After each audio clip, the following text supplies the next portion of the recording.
Welcome back to Karen's Bookshelf. I'm delighted to be here because this week we are talking about this month's book club pick, which is Before We Were Yours by Lisa Wingate. And to talk about this book, I've brought in a special guest, Colette Barr, who is, well, you're an author yourself, aren't you? And you write children's books. Can you tell us a little bit about those books? Yeah, sure. So thanks very much for having me here today. No problem. The Eco Heroes are my series of books on environmental sustainability topics for children.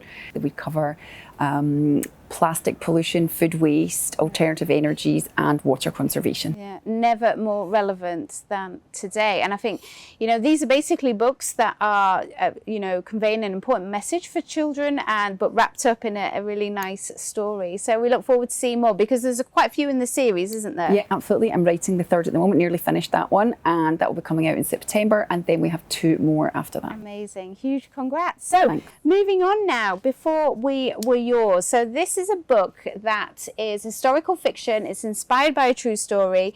It's set in 1939 Memphis and then switches perspective to present day, doesn't it? What did you like about this book, Colette? Now, I know you're a little bit sort of on the fence about this, so let's start with what did you like about it? I liked the fact that there was 2 different stories going on, and I really enjoyed the fact that it was based on a true story. It was really quite upsetting, so that gripped me quite a lot. Yeah. And it felt real. But you described it as an uncomfortable read, which I thought was quite interesting. Is that a good thing or a bad thing in this case? Yeah, so both, I think. First of all, from the perspective of it's uncovering terrible abuses that have happened and atrocities to children, and obviously that's really heartbreaking, so that makes it uncomfortable. But on another perspective, it wasn't flowing as much for me. It wasn't doing as much for me as I would have liked. I would have preferred more in the past, which was much more interesting. I thought that the present day was a little bit fluffy, and I wanted to get back to the past all the time and what had actually happened. Yeah, absolutely. And the characters in this, I mean, you know, you've got children's perspectives, which I thought was quite interesting. And what I liked about it was the dialogue and how she used dialogue to really create, the setting. You felt like you were back there, didn't you, in 1939?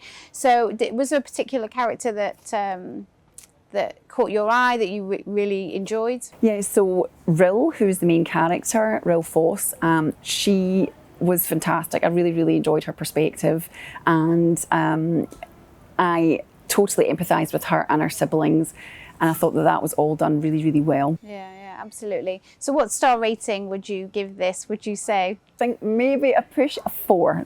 I was thinking 3.5 earlier on, but probably a 4 because I did read it, I did enjoy it. It was a good book. I don't think it's a 5-star read. I've read a lot better from authors who are not as well known. Yeah. So I am a bit surprised that it's a 5 from so many different people. Yeah. But I think it's a very good 4. Yeah. Who do you think would enjoy this type of book? People who like history but need to have a story to learn about the history, for example. Yeah. So sometimes the hard facts are too heavy and you need something lighter to kind of make it an easier read. Yeah. So yeah, definitely. That's a good way to describe it. Colette, thank you so much for your time and best of luck with the Eco Hero series. I can't wait to read the next ones coming out in September and early next year, you said.